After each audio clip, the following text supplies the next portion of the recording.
Engie, commercialisateur, gaz, électricité. Voilà. Nous sommes donc je suis en charge dans cette BU d'entreprise et collectivité. Je suis rattachée à la DSI, donc tout ce qui est délégation du système information. 3 grandes équipes dans cette BU, une équipe RH, une équipe marketing, une équipe DSI, une équipe finance et 2 équipes vente, une entreprise et une grande compte. Moi, je suis rattachée à la DSI et je travaille à 50% de mon temps côté RH. Je vous explique ça parce que ça donne après du sens dans le contexte et pourquoi vos clients. Voilà. Donc l'enjeu, c'est que le contexte, quand on a pourquoi Vocui, en fait, on avait un CRM qui était obsolète et on a pris la décision de passer sous Salesforce. Donc ça, je vous parle de ça en 2015. On avait à l'époque 1000 utilisateurs. Donc, la contrainte a été que la livraison de Salesforce, de ce nouveau CRM, s'est faite le 25 juillet, les vacances scolaires. Donc, j'avais 2 mois pour former 1000 personnes, avec une contrainte encore supplémentaire qui était vos formations que vous faisiez en 1 semaine, on va vous demander de les faire en 2 jours.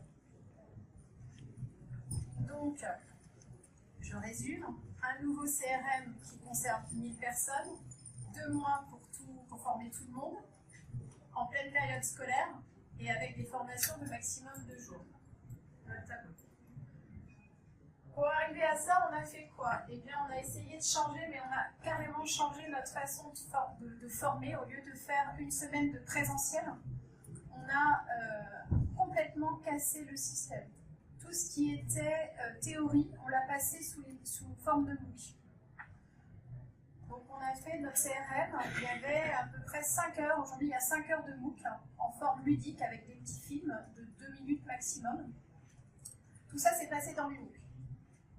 On a gardé du présentiel, donc par profil. Donc la formation la plus longue est de 2 jours, la plus courte est d'une demi-journée. Formation présentielle. Et ensuite, ils ont été accompagnés par un pas à pas, une aide en ligne. Là où on a absolument voulu être un petit peu, ça a été un petit peu dur pour nos utilisateurs, c'est que quand ils arrivaient en présentiel, vu qu'on n'avait que 2 jours pour tout faire, on les a carrément mis dans le bain. Et on ne les a pas formés à l'outil, on les a formés au pas à pas. À partir de là, ils sont sortis. Alors évidemment, on a fait des clients, on a créé une offre de bout en bout, mais ils ont surtout été formés au pas à pas. Et comme tout était dans le pas à pas, ils sont repartis sereins, même si on n'a pas pu tout faire pendant 2 jours, ils ont pu continuer à travailler derrière.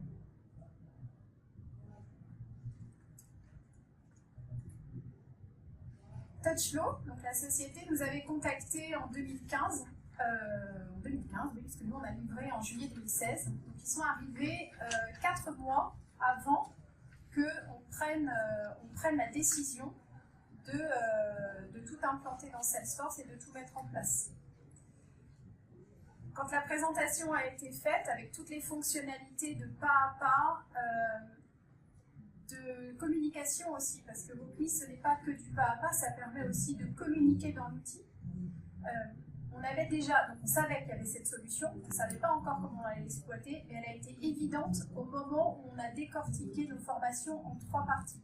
Les MOOC, le présentiel et ensuite le pas à pas. Pourquoi Touchflow? Pourquoi Vocui? Parce que derrière, il y a un accompagnement.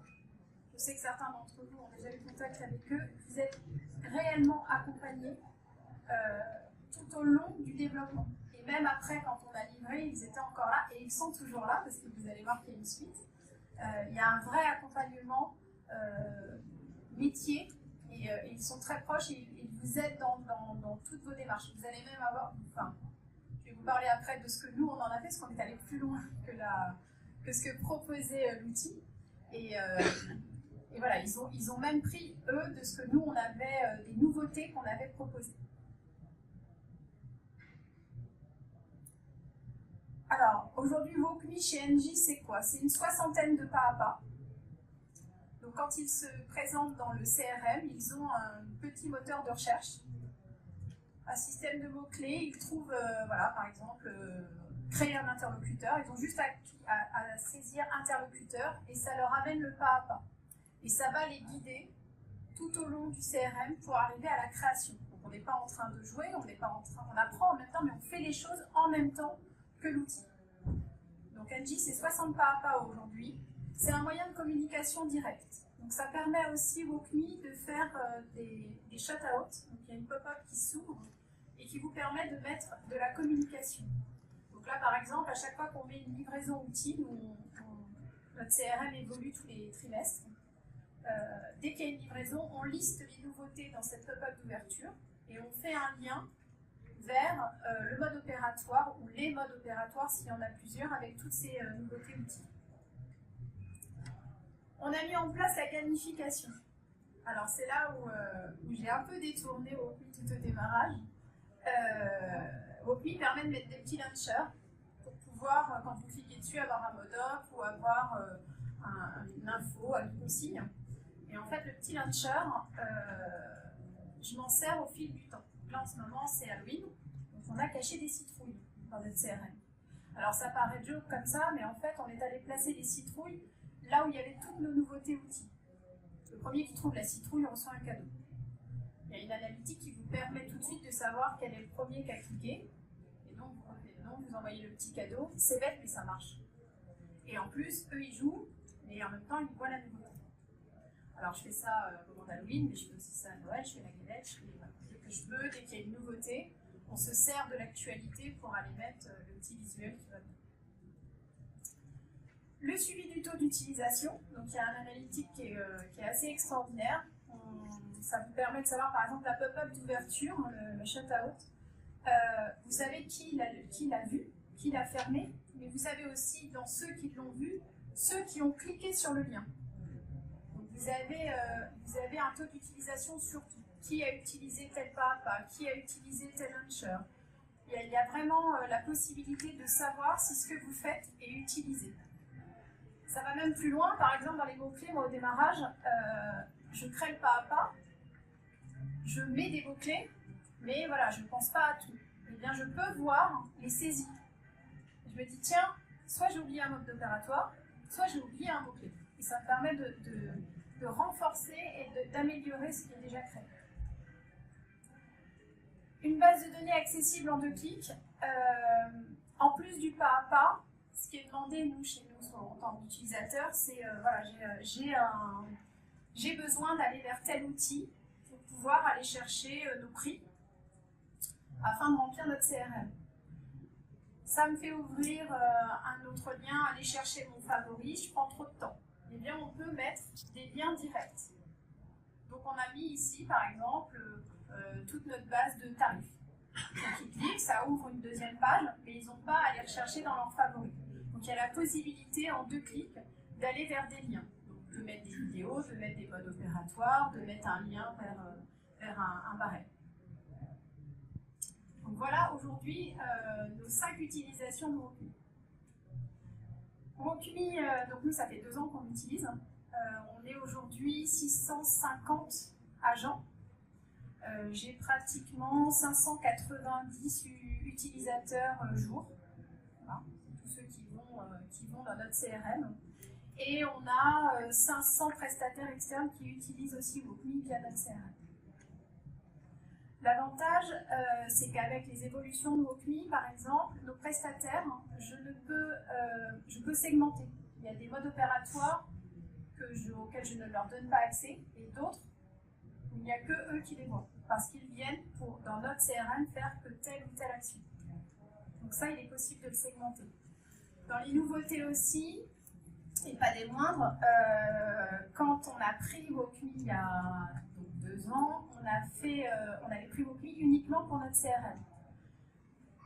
Dans notre CRM, en fait, on a encapsulé d'autres applications, notre pricing, notre référence site, et toutes ces applications-là n'ont pas WalkMe. C'est-à-dire que dans mon parcours, qui est transverse, je m'arrête à un moment quand ils doivent passer dans le pricing, l'application, le pas à pas s'arrête. Donc je leur dis, voilà, une petite vidéo pour vous montrer ce que vous allez faire, puis on se retrouve à l'étape d'après. Et bien maintenant, on a la possibilité d'avoir une extension, donc avec une licence inter-application. Donc ça, nous, c'est ce qu'on est en train de mettre en place, d'avoir WalkMe sur la totalité de nos applications. Et pour pouvoir faire du pas à pas transverse et ne pas s'arrêter quand notre outil décroche vers un autre outil. Et puis après, il y a toutes les autres nouveautés. Donc l'automatisation, l'action bot ou le chatbot, où là c'est pareil, j'ai hâte de terminer, de mettre en place. Là par exemple, aujourd'hui, je leur fais un pas à pas et je leur dis, vous allez créer un interlocuteur. Très bien, donc tu tapes interlocuteur, ça reprend la main, tu cliques là, et tu arrives à l'endroit où tu dois créer.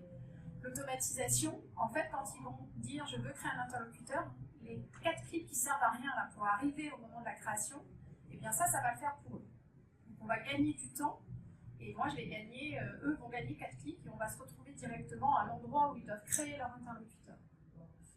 Donc ça, on est en train de gagner du temps là-dessus. Et sur l'Action Bot, on a par exemple, je reprends l'exemple de l'interlocuteur, on doit créer un interlocuteur.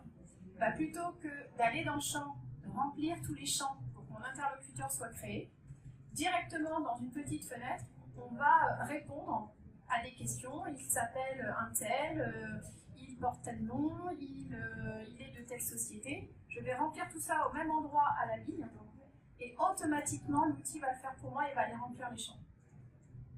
Ça veut dire que pour l'utilisateur, il n'a plus besoin d'aller dans 15 pages à l'endroit même des champs pour le faire, ça va le faire automatiquement.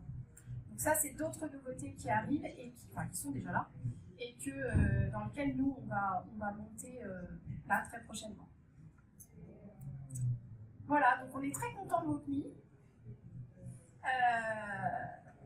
Je ne vous cache pas qu'en 2 ans, nous, on a fait un bond énorme. On revient de 137 QuickCard, donc 137 PowerPoint, cliquez là, 1, 2, 3, copie d'écran. Voilà, on est passé dans un autre monde. Et ça n'a pas été toujours facile, puisqu'on a pris le risque en formation de leur dire, voilà, vous êtes en formation, on est là 2 jours, et on fait le pari que quand vous allez repartir demain, vous allez savoir créer une offre. Et on a dit, bah, allez-y, créez une offre. Ils ont regardé, mais on n'a pas d'exercice, vous n'avez pas un PowerPoint à papier, bah non, cherchez.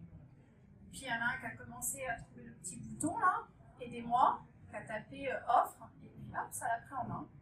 Et puis il a créé son offre. Donc on y est allé un petit peu au culot, mais le fait de faire ça, ça a fait électrochoc, et ils se sont rendus compte, donc on leur a dit, hein, on est très conscient qu'en 2 jours, on ne fera pas l'équivalent des 137 pas à pas qu'on avait, QuickCard. Par contre, là, on va en faire quelques-uns pendant 2 jours, mais vous sachez qu'ils sont tous là, et qu'après vous pourrez travailler tout seul. Voilà. Je ne sais pas si vous avez des questions.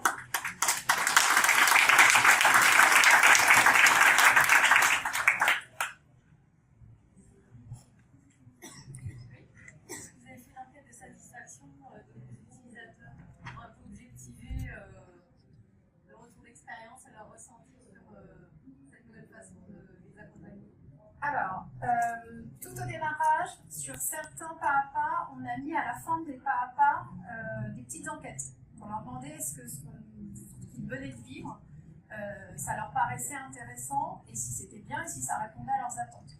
Donc ça, on l'a laissé quelques temps. Alors attention, on ne va pas le laisser tout le temps parce que voilà, s'ils s'enchaînent 10 pas à pas dans la journée, répondre à 10 questionnaires, au bout d'un moment, voilà. Ça, on a eu ce retour-là, donc on avait un taux de satisfaction qui était plutôt correct. Après, c'est en allant sur le terrain. C'est-à-dire qu'aujourd'hui, là, pas plus tard que cette semaine, retourner sur le terrain, se remettre à côté d'un petit panel d'utilisateurs et leur dire est-ce qu'on est toujours en phase, est-ce que ça, parce qu'eux, ils apprennent, donc ils y vont moins. Les nouveaux rentrent dans la barque et eux l'utilisent. Mais ceux qui utilisent, les utilisateurs de longue date n'utilisent plus les mêmes choses. C'est-à-dire qu'ils ne vont plus chercher les pas à pas du démarrage puisqu'ils savent faire. Par contre, il faut qu'ils aillent chercher, qu'ils sachent qu'ils peuvent aller chercher autre chose. Et donc, là, on a eu un audit qui montre qu'effectivement, WalkMe est toujours utilisé, mais qu'il faut être très à l'écoute de ceux qui l'ont déjà en main, en fait. Et qui se disent, mais il faut leur rappeler régulièrement que ce n'est pas qu'un outil pour les nouveaux entrants et qu'ils ont un sens à y aller régulièrement. Après, ça dépend comment vous l'alimentez. Mais normalement, si vous ne faites pas que du pas à pas, vous pouvez les amener dans vos QI par d'autres biais. Et nous, on a un taux de satisfaction qui est, je vais dire, un bon 60%. Ce qui est sûr, et nous on l'a vécu, on a 10% de nos commerciaux, c'est pas une histoire d'outils, c'est pas WalkMe, c'est-à-dire que même les iPads, ils n'ont pas voulu monter dans la barque, donc tous ces gens-là qui ne sont pas liés, qui ne sont pas outils, j'ai fait mon deuil, je sais que quel que soit l'outil, je n'y arriverai pas, mais voilà, on a quand même un taux de satisfaction qui est très bon.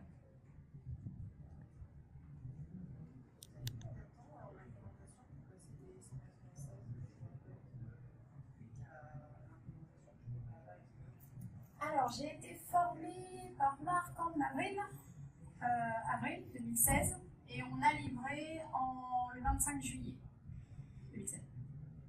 Voilà. Par contre, nous, comme il y avait le nouveau CRM, on avait tout de nouveau. C'est-à-dire, je n'ai pas pu, ça aurait été un outil que je connaissais d'avant et auquel on était au QI, j'aurais pu aller plus vite. Mais j'ai été obligée de me caler à la recette. C'est-à-dire que j'écrivais pendant la recette en même temps que l'outil se construisait. Donc j'ai été plus ralentie par la conception et la mise en place de Salesforce et le basculement que par la conception des pas à pas en fait. Le pas à pas, une fois que vous en avez fait un, voilà, après c'est une logique à apprendre, limite il y a des copier-coller qu'on peut récupérer, enfin, ça va très vite une fois qu'on a chopé en termes de conception, après ça va très très vite.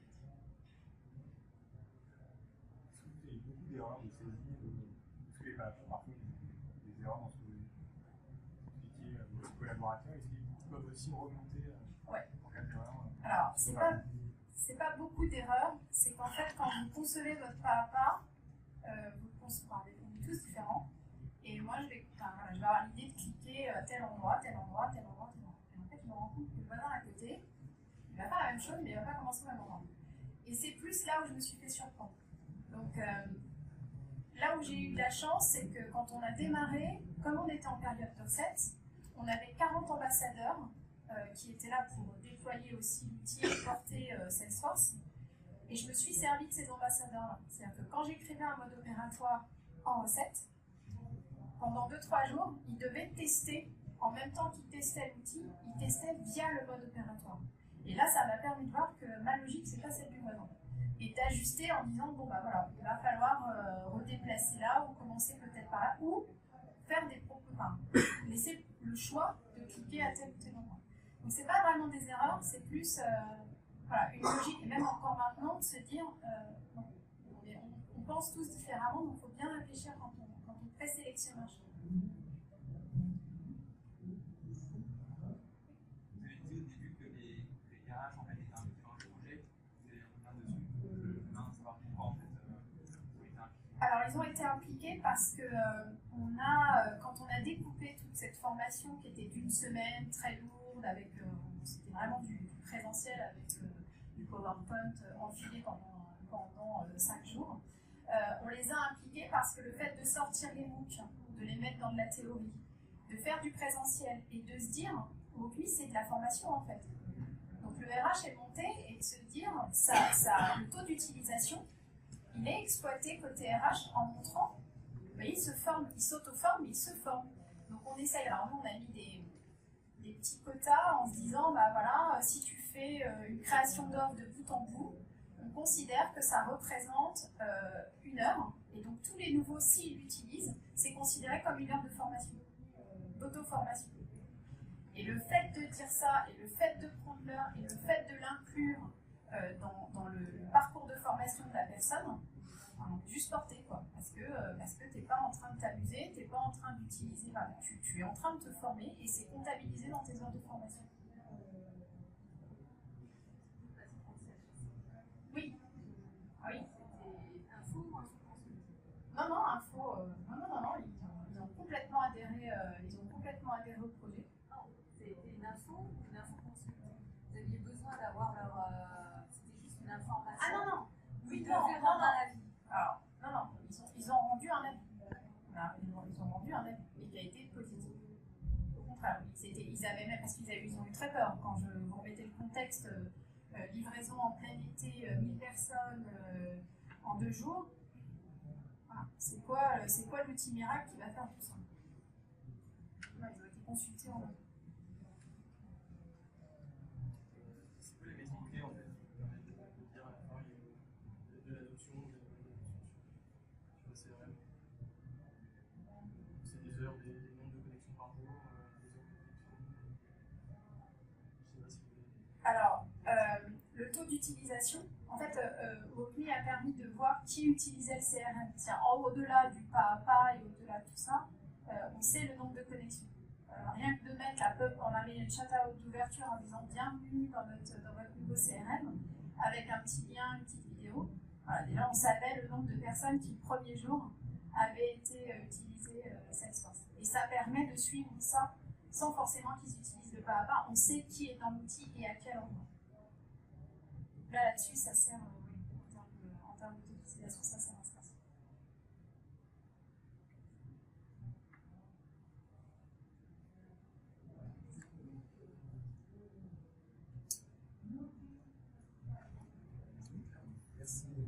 Merci. Merci.